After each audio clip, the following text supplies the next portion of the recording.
இதுவரையில் நடந்த எந்த தேர்தலிலும் திமுக ரீஎலெக்ட் ஆனதே இல்லை. செகண்ட் டைம் வந்ததுலன்னு விஜய் சொன்னாரு. ரீஎலெக்ட் ஆகாது. அடுத்ததும் நாங்க தான் அப்படின்னு சிஎம் சார் சொல்லுவாங்க. அதெல்லாம் நடக்காது. ரெண்டாவது முறை வந்ததெல்லாம் சரித்திரமே கிடையாது. நல்ல வேலை விவசாயியாக பிறக்கணும்னு சொல்ல கேர்ஃபுல்லாக சொன்னார். மறுபிறவின்னு சொல்லிட்டு அதோட விட்டுருந்தாருன்னு வச்சுங்க. இவர் RSS ஆளுங்கன்றவாங்க. அடுத்த செகண்ட் திமுக காரணங்க. உண்மை அப்படின்னா அடுத்த ஜென்மத்தில் நான் ஒரு விவசாயி குடும்பத்தில் பிறக்கணும்னு ஆசைப்படுறேன். சில பேர் டெல்டாக்காரன்னு சொல்லிட்டு விவசாயம் காதில் டால்டா ஊற்றிட்டு இருக்காங்க. அது யார்? அது நம்ம இவர் தான், முதல்வர் MK ஸ்டாலின் தான்.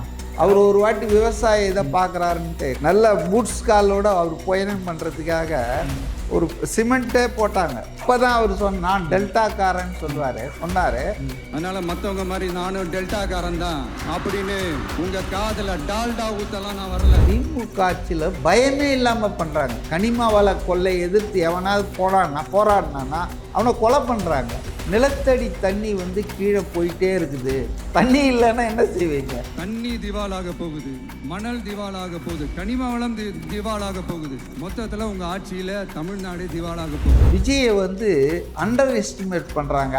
அதனால என்ன, ஒரு நடிகர்களுக்கெல்லாம் IQ கொஞ்சம் கம்மி, நாலேஜ் கம்மி அப்படின்னு நினைக்கிறாங்க. பட் அவர் இன்னைக்கு நல்லா ஊசி குத்துற மாதிரி சொன்னார். எனக்கு எல்லாம் தெரியும், ஆனால் நான் அமைதியாக இருக்கிறதால எனக்கு எதுவும் தெரியாதுன்னு நினைக்காதீங்க.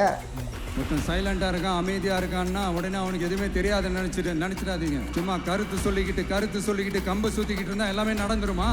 இந்த திருநெல்வேலி மாவட்டம், தூத்துக்குடி இதெல்லாம் சாதிய வன்மங்கள் அதிகமாக அரங்கேறும் மாவட்டங்கள். இது ஏதோ இன்னைக்கு நேற்று இல்லை. ஸ்டாலின் தொடரட்டும், சட்டம் ஒழுங்கு சந்தி சிரிக்கட்டும்னு நான் அது சம்மந்தமாக சொல்கிறேன். நான் கூட ஒன்று போட்டேன். ஸ்டாலின் தொடரட்டும், தமிழ்நாடு வெல்லட்டும்ன்றது தான் இப்போ திமுக போடுற உருட்டு. திருநெல்வேலியில், நாங்குநேரியில் இப்போ ரீசெண்டாக ஒரே லைனில் சொல்லணும்னா நம்ம நண்பர் ஒருத்தர் ட்வீட் போட்டிருந்தாரு. அதையே சொல்கிறேன். ஸ்டாலின் தொடரட்டும், சட்டம் ஒழுங்கு சந்தி சிரிக்கட்டும். இதுதான் அந்த பிரச்சனைக்கு ஒரே லைன்.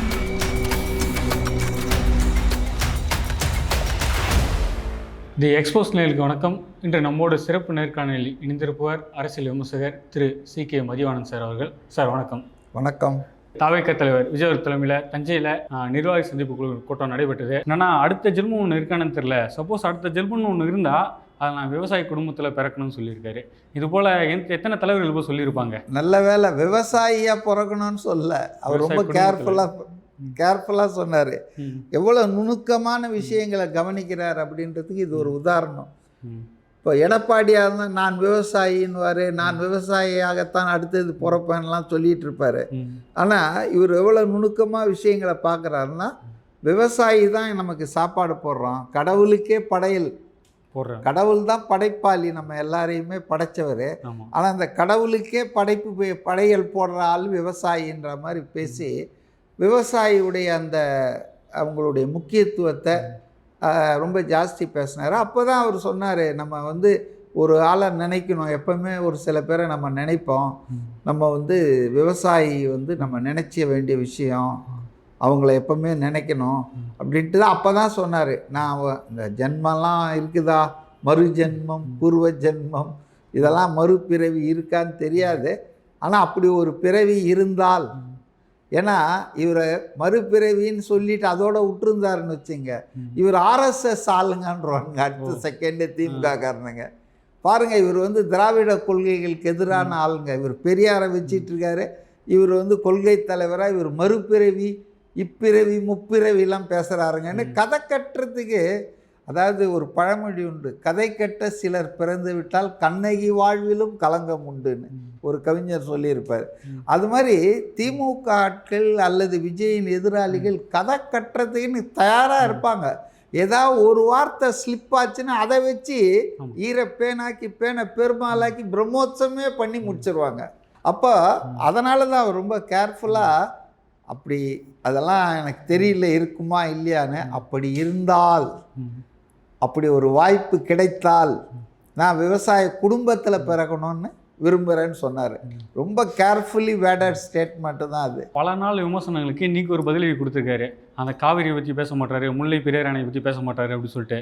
இல்லை அதாவதுங்க, விஜயை வந்து அண்டர் எஸ்டிமேட் பண்ணுறாங்க நம்ம நாட்டு அரசியல்வாதிகள், அரசியல் கட்சிகள். என்னுடைய அண்டர்ஸ்டாண்டிங் என்னென்னா, விஜயை வந்து அண்டர் எஸ்டிமேட் பண்ணுறாங்க. அதனால என்ன, ஒரு நடிகன், டான்ஸ் ஆடுவார், பாட்டு பாடுவார், அவ்வளோதான். அதுக்கு மேலே அவருக்கு தெரியாது. குறிப்பாகவே நம்ம சமூகத்தில் நடிகர்களை, நடிகைகளை கேவலமாக பார்க்குற ஒரு மனப்போக்கு என்பது ரொம்ப நாளாகவே இருக்குது. இது இப்போன்னு இல்லை, எம்ஜிஆரை கூத்தாடின்னு சொன்னவங்கெல்லாம் உண்டு, புரியுதுங்களா? நான் வந்து என்ன நினைக்கிறேன்னா, நடிப்புன்றது ஒரு ப்ரொஃபஷன். இப்போ இன்ஜினியராக மதிக்கிறீங்கல்ல, டாக்டரை மதிக்கிறீங்கல்ல, டென்டிஸ்ட்டை மதிக்கிறீங்கல்ல, பல் டாக்டராக இருந்தாலும் மதிக்கிறீங்கல்ல, டாக்டர்ன்றீங்கல்ல, புரியுதா உங்களுக்கு? புரியுது. அப்போ அது மாதிரி சினிமா என்பது ஒரு தொழில். எல்லாரும் போய் சினிமாவில் சோபிக்க முடியாது, சினிமாவில் வெற்றி பெற முடியாது. சினிமாவில் வென்றவர்கள் சிலர், தோற்றவர்கள் பல லட்சம் பேர் தோற்றுருக்காங்க. அதனால் சினிமா என்பது ஒரு இண்டஸ்ட்ரி. அதுக்கு வந்து ஒரு திறமை வேணும், அதுக்கு ஒரு நுட்பமான நடிப்பு திறமை, சண்டை போடுறது. அவருக்கு இயற்கையாகவே குரல் நல்லா இருக்குது, நல்லா பாடுறாரு, டான்ஸில் சொல்லவே வேணாம். அதனால் அவரை பொறுத்தவரையில் என்ன நினைக்கிறாங்கன்னா, அவர் ஒரு நடிகர் தானே, அவருக்கு என்ன தெரியும், நடிகர்களுக்கெல்லாம் ஐக்யூ கொஞ்சம் கம்மி, நாலேஜ் கம்மி அப்படின்னு நினைக்கிறாங்க. பட் அவர் இன்றைக்கி நல்லா ஊசி குத்துற மாதிரி சொன்னார். எனக்கு வந்து எல்லாம் தெரியும், ஆனால் நான் அமைதியாக இருக்கிறதால எனக்கு எதுவும் தெரியாதுன்னு நினைக்காதீங்க. முல்லை பெரியாரை பற்றியும் தெரியும். அங்கே போயிட்டு ஒரு ஆப்ரேட்டர் வெஹிக்கிள் ஒன்று சொன்னார், ஆர்ஓவி, ரிமோட்லி ஆப்ரேட்டட் வெஹிக்கிள்னு நினைக்கிறேன். அதை போயிட்டு அதை பாலம் எப்படி இருக்குது, அந்த அணை எப்படி ஸ்ட்ரென்த்து எப்படி இருக்குது. இப்போ முல்லை பெரியாருடைய இது பிரச்சனையே என்னன்னா, கேரளாக்காரங்க என்ன சொல்கிறாங்கன்னா, அது பலவீனமாக இருக்குது, அந்த அணை வந்து எந்த நேரத்துலையும் உடையலாம், அது உடைஞ்சதுன்னா கேரளாவில் ஒரு 2-3 மாவட்டமே மூழ்கிடும், அதனால் தண்ணியை இந்த அளவுக்கு உயரத்துக்கு 143 138 அடிக்கு மேலே, மீட்டருக்கு மேலே இது பண்ணக்கூடாது அப்படின்னு அவங்க சொல்கிற நியாயம். ஆனால் தமிழ்நாட்டு நியாயம் என்னன்னா, அதை வந்து ரொம்ப ஸ்ட்ராங்காக இருக்குது, அது ஆங்கிலேயர்கள் கட்டினது, அது வந்து பென்னி குக்கி தானே கட்டினாரு, பிரிட்டிஷ்காரர். அந்த அணை வந்து ஸ்ட்ராங்காக தான் இருக்குது, அதனுடைய அடித்தளம். இதெல்லாம் சும்மா போகஸ பயப்பீதியை கேரளாக்காரங்க கிளப்புறாங்க. ஏன் நாம் அதை சொல்கிறோன்னா, ஃபுல் அந்த முழு மட்டத்துக்கு அந்த கொள்ளளவு, அந்த முல்லை பெரியார் அந்த அணையினுடைய கொள்ளளவு எவ்வளவோ அது வரைக்கும் இருந்தால் தான் நம்முடைய விவசாயிகள் இருக்காங்க இல்லையா, அந்த பகுதி விவசாயிகள், தமிழ்நாட்டு விவசாயிகள், அவங்களுக்கு வந்து இது நீர்ப்பாசனம், குடிநீர், இதுக்கெல்லாம் பயன்படும்.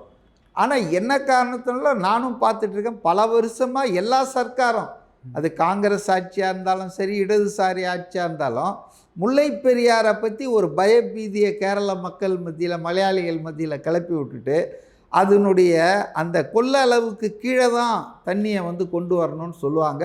இது ஒரு இது. அதே போல் அதனுடைய சேஃப்டி, அதை பற்றி சந்தேகத்தை எழுப்பிட்டே இருப்பாங்க. அப்பப்போ போவாங்க, நிபுணர் குழுக்கள் பார்ப்பாங்க. இதெல்லாம் அதில் இருக்குது. இப்போ அவர் சொன்னதில் என்னென்னா, இவ்வளோ விஷயம் அவர் தெரிஞ்சு இருக்கிறாருன்னு தான் நான் புரிஞ்சுக்கிட்டேன். இப்போ ரிமோட்லி ஆப்ரேட்டட் வெஹிக்கிள் அனுப்பிச்சு அதனுடைய ஸ்திரத்தன்மை, அணையினுடைய ஸ்ட்ராங்னஸ்ஸு, அதுக்கு ஏதாவது சேதாரம் இருக்கா, பலவீனமாக இருக்குதான்றதை பார்த்துக்கலாம் அப்படின்ற விஷயம் உள்பட நான் பார்த்து தெரிஞ்சு இருக்கிறேன், படித்து வச்சுருக்கேன்.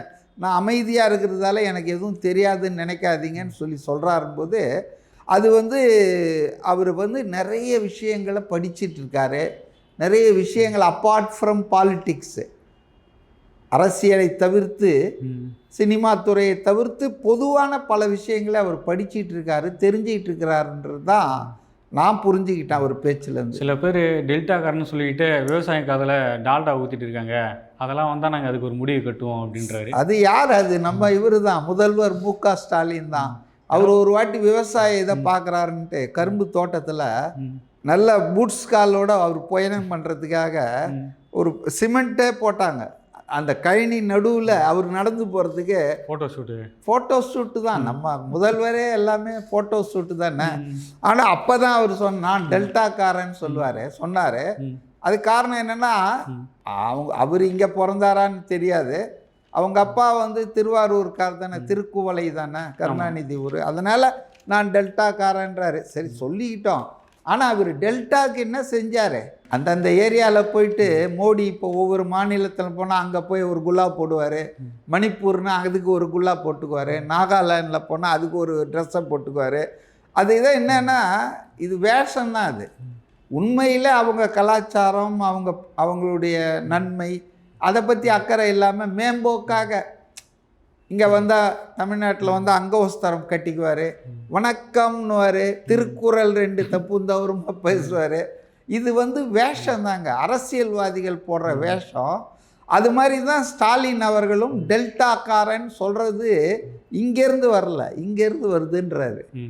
நீங்கள் டெல்டாவில் பிறந்தேன், நான் டெல்டாக்காரன்னு தேர்தல் சமயம் இல்லாத சமயத்தில் போய் சொல்கிறது இல்லை. தேர்தல் நேரத்தில் போயிட்டு நான் டெல்டாக்காரன்லாம் பேசுகிறீங்க. ஆனால் இந்த டெல்டாக்கு நீங்கள் என்ன செஞ்சீங்க? குறிப்பாக விவசாயிகள் படும் பிரச்சனையை இன்றைக்கி ஹைலைட் பண்ணார், நிறைய பண்ணார். எனக்கு ரொம்ப பிடிச்சிருந்தது என்னென்னா, கூட்டுறவு வங்கியில் கடன் வாங்கியிருக்காங்க இல்லையா விவசாயிகள், அதை ரொம்ப தெளிவாக அவர் ஸ்டடி பண்ணியிருக்கிறதால தான் 5 ஏக்கருக்கு கீழே இருக்கிறவங்களுக்கு வாங்கியிருக்கிற கடனை தள்ளுபடி பண்ணுறேன்னு டைரெக்டாக சொல்ல, சாத்தியக்கூறுவை பற்றி நான் ஆய்வு பண்ணி பாசிட்டிவாக நடவடிக்கை எடுப்பேன் தான். தள்ளுபடி பண்ணிடுவேன்லாம் அனௌன்ஸ் பண்ணல. அதை நம்ம புரிஞ்சுக்கணும். பாசிபிள். ஏன்னா அங்கே போய் உட்காந்து பார்க்கணும். ஆட்சிக்கு வந்த பிறகு எல்லாம் சும்மா நீட் தேர்வை ரத்து செய்வோம், அந்த மந்திரம் எங்களுக்கு தெரியும், அது எங்களுக்கு நாங்கள் வந்தால் அதை பண்ணிடுவோம்லாம் சொல்லிட்டு உதயநிதி ஸ்டாலினும் அதுக்கப்புறம் என்ன பண்ணுறாங்க, இப்போ மத்திய அரசாங்கத்துக்கிட்டாங்க அந்த அதிகாரம் இருக்குதுன்னு. அப்போ உங்களுக்கு அப்போ தெரியாதா? சும்மா எதை ஒன்றாலும் பேசிடலாம், ஜனங்க நம்பிடுவாங்க, ஓட்டை வாங்கிடலாம், அதோட அடுத்த எலெக்ஷன் பார்க்கலான்ற ஒரு மலிவான அரசியல்வாதியாக, அரசியல் தந்திரமாக அவர் அதை பார்க்கல. அதுக்கு பதிலாக ஜெனியூனாக கொஞ்சம் ஸ்டடி பண்ணி தான் ஒன்று சொல்கிறாரு.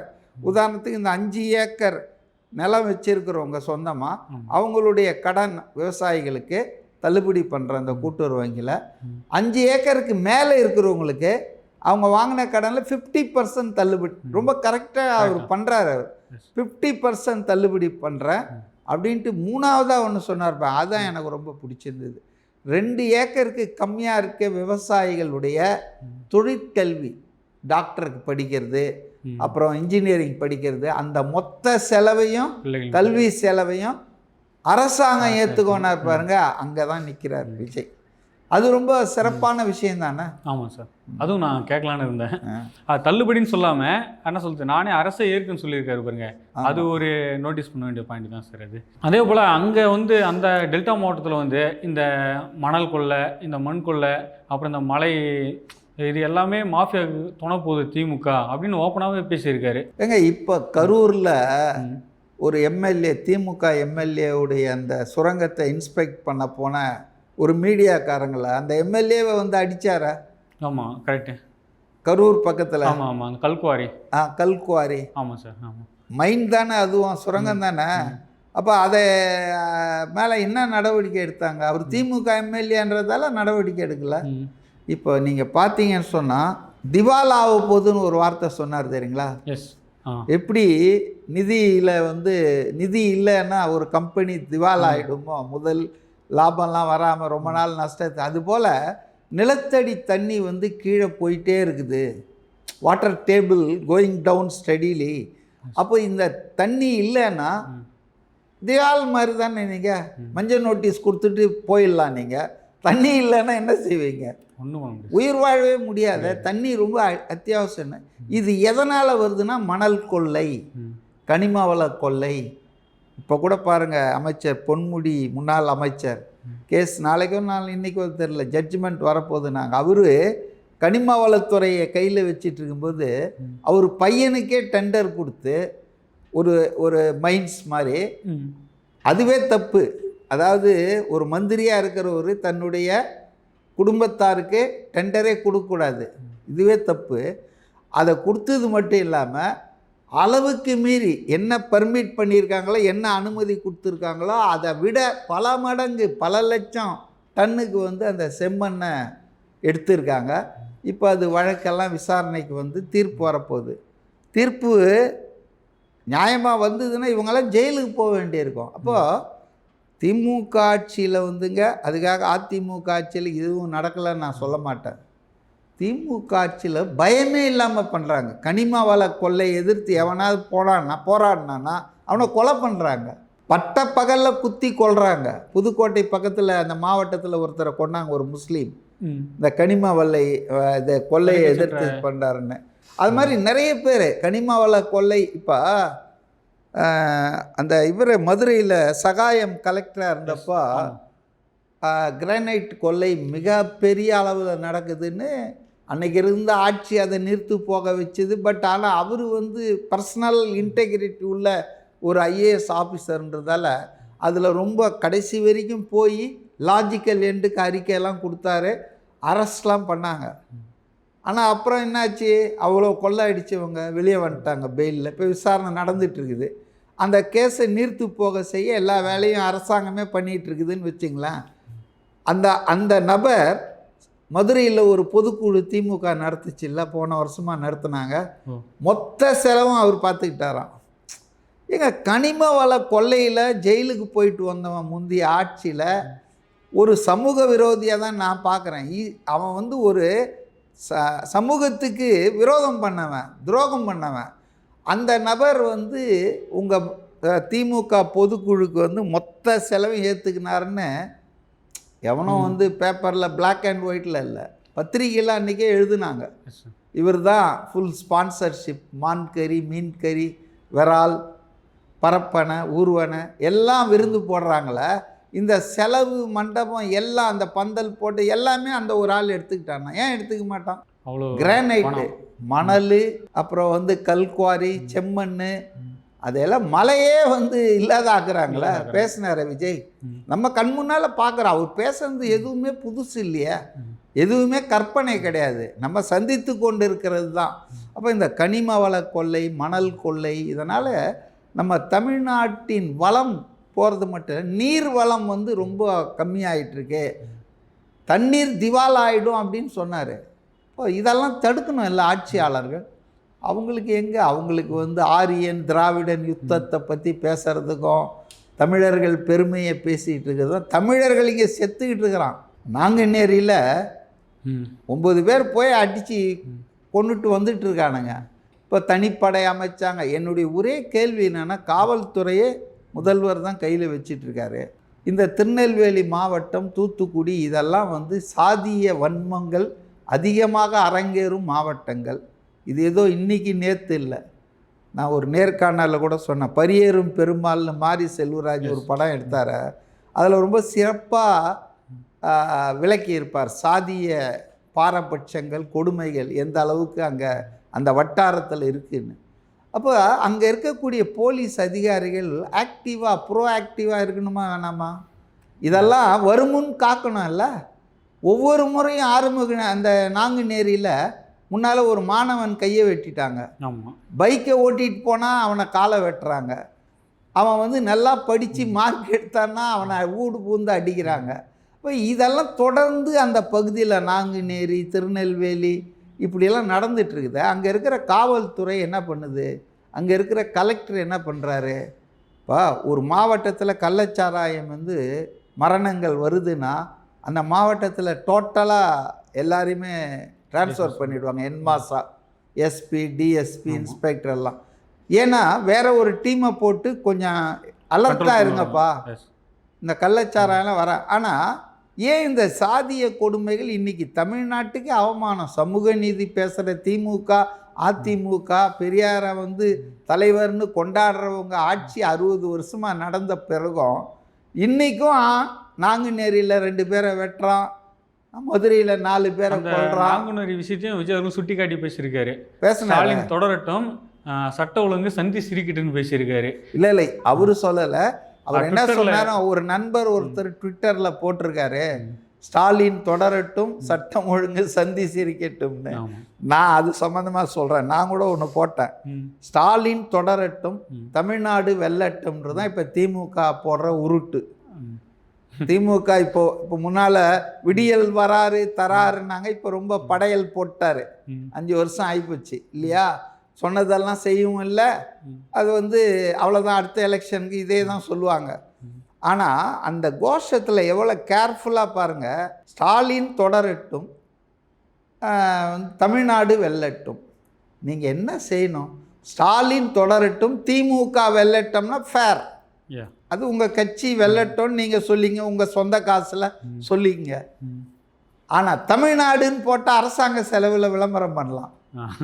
திமுகன்னு போட்டால் அரசாங்க செலவில் விளம்பரம் பண்ண முடியாது. புரியுதுங்களா? தமிழ்நாடு வெல்லட்டும் என்னங்க, தமிழ்நாடு தாங்க நாங்கள் சொல்லியிருக்கிறோம். அதாவது திமுக என்பதே தமிழ்நாடு தானா.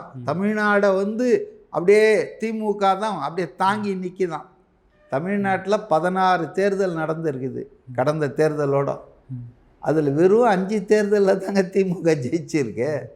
மற்ற தேர்தலெலாம் தோற்றுருக்குது, இல்லைன்னா அது மெஜாரிட்டி கிடைக்காம போயிருக்கு. அப்படி இருக்கும்போது ஏதோ என்டையர் தமிழ்நாடே திமுக தான் ரெப்ரசன்ட் பண்ணுது, ஸ்டாலின் தான் அப்படியே தோலில் ஹெர்குலஸ் மாதிரி சுமந்துட்டுருக்காருன்ற மாதிரி ஒரு பொய்யான பிரச்சாரத்தை கட்டமைப்பை பண்ணுறாங்க பாருங்கள். இது சின்ன ஒரு விஷயம், இதுக்குள்ளே இவ்வளோ விஷயத்தை பரப்புகிறாங்க. அது எப்படி சரியாக இருக்க முடியும்? மீண்டும் நாங்கள் தான் ஸ்டாலின் சார் சொல்லிக்கிறாரு. ஆனால் 2வது முறை வாய்ப்பே இல்லை, கலைஞராலே 2வது முறை ஆட்சிக்கு வர முடியல. இது நான் இன்னைக்கு விஜய் இன்னைக்கு சொல்கிறாரு, நான் 2.5 வருஷத்துக்கு முன்னாலேருந்து சொல்லிட்டு இருக்கிறேன் என் நேர்காணலில். ஏன்னா ஹிஸ்ட்ரி இது வரலாறு. 1967 திமுக ஆட்சிக்கு வந்ததுங்க, ஃபஸ்ட் டைம். அண்ணா முதல்வரானார். அப்போவே பல கூட்டணிகள், அதாவது கொள்கை முரண்பாடு உள்ள ராஜாஜி, கம்யூனிஸ்டுகள், திமுக, இவங்க யாருக்கும் ஒன்றும் பெரிய கொள்கை உடன்பாடு இல்லை. ஆனாலும் காங்கிரஸை வீழ்த்த வேண்டும் என்ற ஒரு பொது எதிரி காங்கிரஸ்ன்னு சொல்லி ஒரு கூட்டணி வச்சு 1967 தோக்கடிச்சாங்க காங்கிரஸை. அதுக்கு அடுத்த தேர்தல் 71 வந்தது. 67 ஃபஸ்ட் டைம் ஆட்சியை பிடிக்குது திமுக. அண்ணா அவர்கள் இறந்துடுறாரு அன்ஃபார்ச்சுனேட்லி. முதல்வராக இருந்தவர் 69. அப்போ தான் நம்ம இவர் வராரு, கோபாலபுரத்து கோமான், மன்னராட்சியின் பிதாமகன் ஆட்சிக்கு வர்றார். அவர் அந்த கட்சியையே குடும்பமாக்கிட்டார். அதுக்கு முன்னால் அந்த கட்சி அப்படி இல்லை. சரி, 69 அவர் முதல்வராகிறாரு. 2 வருஷம் கழிச்சு 71 அடுத்த பொது தேர்தல் வருது. 67க்கு அப்புறம் 71 அட்வான்ஸ் பண்ணுறாங்க. ஆக்சுவலாக 67னா 72 தான் தேர்தல் வந்திருக்கணும். ஆனால் அட்வான்ஸ் பண்ணிட்டாங்க தேர்தலை. அப்போ 71 பொது தேர்தல் நடக்குது. அதில் தாங்க திமுக ஜெயிச்சிருக்குது ஒரே ஒரு முறை இதனுடைய என்டையர் ஹிஸ்ட்ரியில். அந்த ஒரே ஒரு 71 அப்போ எம்ஜிஆர் இருந்தார், கட்சி 2ஆவில், அதனால் ரீஎலெக்ட் ஆச்சு. அதுக்கப்புறம் இந்த 50 வருஷம் 71னா இப்போ எவ்வளோ, ஒரு 50-55 வருஷம் ஆச்சு. இது வரையில் நடந்த எந்த தேர்தலிலும் திமுக ரீஎலெக்ட் ஆனதே இல்லை. செகண்ட் டைம் வந்ததுலன்னு விஜய் சொன்னார், ரீஎலெக்ட் ஆகாது. நீ கலர் டிவி கொடுத்தாலும் கருணாநிதியை தோக்கடிச்சிருவாங்க. அவங்க ஆட்சியில் இருந்தாங்கன்னா அந்த 5 வருஷத்தில் என்னெல்லாம் பண்ணமோ அவ்வளோ பண்ணி கரெக்டாக ஜனங்களுக்கு ஐயோ போதுமடா சாமின்னு ஆக்கிடுவாங்க. இதுதான் வரலாறு. ஆனால் மற்ற கட்சியான அதிமுகவை பார்த்தீங்கன்னா அப்படி இல்லை. எம்ஜிஆர் 3 முறை தொடர்ச்சியாக ஆட்சி பண்ணியிருக்கார், 13 வருஷமாக என்னவோ, சாகும் வரை. அவர் ஆஸ்பத்திரியில் இருந்தார், புருக்லின் ஆஸ்பத்திரியில். அப்போ கூட கருணாநிதி என் 40 ஆண்டு கால நண்பர், அவர் உடல்நலம் திரும்பி வந்த உடனே நான் அவர்கிட்ட கொடுத்துட்றேன், இப்போ என்ன தேர்ந்தெடுங்கினாங்க. எம்ஜிஆரால் பேச முடியலனாலும் பரவாயில்ல, அவர் படுத்துகிட்டே இருந்தாலும் பரவாயில்ல, நீ வேணாடா சாமின்னு அவரை தான் தேர்ந்தெடுத்தாங்க, எம்ஜிஆர். ஸோ திமுக என்பது never in the history of Tamil Nadu election for the last 50 to 55 years ரீஎலெக்ஷனே ஆனதில்லை. இப்போவும் அதான் நடக்க போகுது. அதிமுகவில் அப்படி இல்லை. எம்ஜிஆர் இருந்திருக்காரு, ஜெயலலிதா நம்ம கண்ணு முன்னால் 11லேருந்து 16 வந்தாங்க. அப்புறம் இது 21 வரைக்கும் அவங்க இது இறந்துட்டாங்க. நடுவில் அப்புறம் பழனிசாமி. ஸோ நம்ம ஆளுன்னு பார்க்க வேணாம். அதிமுகவால் செய்ய முடிந்ததை தமிழ்நாட்டில் திமுகவால் ஒருபோதும் செய்ய முடியலன்றது இட்ஸ் அ ஃபேக்ட், ஹிஸ்ட்ரி. அதை விட அவர் இன்னும் சொன்னார், நானும் சொல்கிறது தான் இது அடிக்கடி என்னுடைய பல நேர்காணல். அதாவது கலைஞர்கிட்ட நமக்கு 1000 கருத்து வேறுபாடுகள் இருக்கலாம், விமர்சனங்கள் இருக்கலாம், குறைகள் இருக்கலாம். ஆனால் கலைஞர் ஒரு ஹார்ட் ஒர்க்கர். சுயமாக சிந்தித்து அதிகாரிகளுக்கே டாஸ்க் கொடுப்பாரு. நல்ல அட்மினிஸ்ட்ரேட்டர். அதில் நம்ம குறை சொல்ல முடியாது. அவராலே முடியல. அப்புறம் ஸ்டாலின் என்னங்க, அவர் பாவம் அதிகாரிகள் ஆட்சியை நடத்திட்டு இருக்காங்க, அவர் அப்படி சும்மா உலாவிட்டு போகிறாரு. Is no control over administration. அதிகாரிகள் 5-6 பேர் அதிகாரிகள் இருக்காங்க செக்ரட்டரியேட்டில், அவங்க தான் ஆட்சியை நடத்துகிறாங்க. இல்லைன்னா ஒரு டிஜிபி நியமனம் இப்படி 1 வருஷமாக இழுக்குமா? சங்கர் ஜிவால் ரிட்டையர் ஆகி எவ்வளோ நாள் ஆச்சு? 1 வருஷம் ஆயிடுச்சு. ஏன் புதுசாக ரெகுலராக ஒரு டிஜிபி போடல? இந்த அதிகாரிகளுக்குள்ள சூழ்ச்சி, பொறாமை, காழ்ப்புணர்ச்சி. இவர் வந்துடக்கூடாது, அவர் வர்ற வரைக்கும் இதை டெம்பரரியாக வச்சுட்டு இருக்கணும், அவர் எலிஜிபிலிட்டி ஆனால் தான் போடணும். இப்படி அதிகாரிகள் இப்படி நடந்துக்கிறாங்களே. இதை ஆட்சியில் இருக்கிற முதல்வர், அவர் டைரக்ட் கண்ட்ரோல் தானே, ஹோம் மினிஸ்ட்ரி, அவர் தானே இதெல்லாம் சரி பண்ணணும். அதெல்லாம் ஒன்றுமே நடக்க மாட்டேங்குது. அப்போ இன்றைக்கி கலைஞர் போன்ற ஒரு அட்மினிஸ்ட்ரேஷனில் திறமையான ஆளாலே முடியலன்னா இவரெல்லாம் எங்கே முடிய போகுதுன்னு அதையும் சொன்னார் இன்றைக்கி கூட்டத்தில். எங்களுடன் நேரம் பகிர்ந்தமைக்கு நன்றி சார்.